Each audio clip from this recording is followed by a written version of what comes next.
Gostaria de fazer uma pergunta para o senhor, trazendo novamente a questão dos militares. Por qual razão?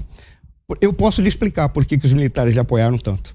Porque aquilo que o senhor fala acerca de que o cidadão tem que estar preparado para defender a sua pátria, o seu país, a sua sociedade, isto está na cabeça dos militares desde o momento em que eles passaram a trabalhar pela construção da sua profissionalização no final do século XIX.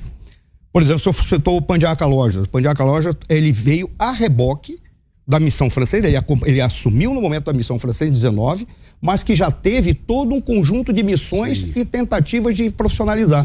Foi um processo. Por que eu estou fazendo a pergunta novamente dos militares?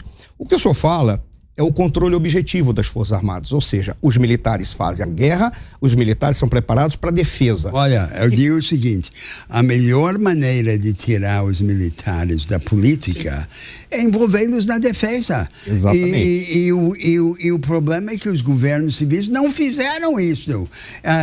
Não respeitaram os militares, trataram os militares como corrompíveis, no sentido de vamos lhe dar esses helicópteros, esses tanques, e eles vão ficar tranquilos. Eu fui uma vez à posse de um ministro da Defesa, não vou dizer quem era, mas eu perguntei como vai o trabalho. Ele disse: eles estão tranquilos. Então, a ideia é o seguinte, a tarefa do ministro da Defesa no Brasil é tranquilizar os militares, não é defender o Brasil. Mas isso se explica, ministro. E aí, dentro da lógica do que o senhor está falando, por exemplo, cabe ao civil dizer qual é o objetivo da guerra, ao militar dizer qual é o objetivo de guerra. O que é isso? O civil diz para que eles vão ser usados. Todas as militares, reformas como fazer? Sim, mas todas as grandes reformas militares no mundo foram feitas por meio de uma aliança entre a pressão civil e os rebeldes, os hereges dentro das Forças Armadas. Mas não é a nossa característica, ministro. Essa é a pergunta que eu tenho para fazer para o senhor. Como conseguir o controle objetivo das Forças Armadas, sabendo que, dentro da ideia e da percepção que o senhor tem do papel dos militares e o papel de defesa, isso lembra muito o general Góes Monteiro, que dizia: deve-se fazer a política do Exército, não fazer a política do Exército. O que é fazer a política do Exército? É preparar a nação para defender-se e deixar que os civis tomem conta da política e da sociedade. Sim. Mas, veja, a pergunta que eu faço para o senhor Mas os civis também precisam tomar conta do Exército. Perfeito, mas como fazer isso com esse desenho institucional e sabendo que nós temos um problema na Amazônia, que é aí a pergunta que eu quero fazer para o senhor. Como utilizar um projeto militar que tenha uma articulação com a cadeia produtiva de defesa que está dentro do seu projeto, em todos os grandes voltado para a Amazônia? Em todos os grandes países do mundo, o complexo industrial de defesa é o maior manancial de vanguardismo tecnológico. Perfeito.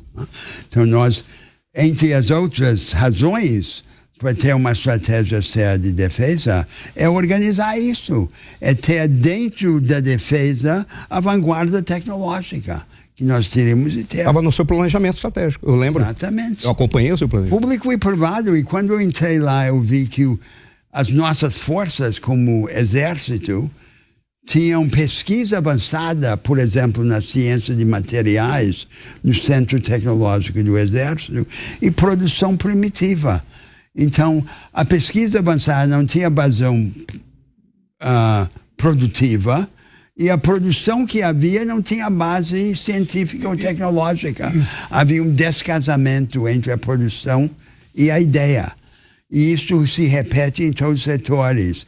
Então, o nosso modelo de desenvolvimento, que eu descrevi há pouco na Amazônia e no Brasil Central, é baseado no divórcio entre a inteligência e a natureza. E nós teríamos que ter um modelo de desenvolvimento baseado no casamento entre o cérebro e a natureza. O Brasil, a América do Sul toda é riquíssima em recursos naturais. Nós teríamos que liderar na América do Sul um projeto compartilhado de desenvolvimento que aproveitasse essas riquezas naturais para uma outra forma de industrialização. A economia do conhecimento casada com a natureza. É isso que nós devemos querer. na nossa parte do Professor, mundo. mas toda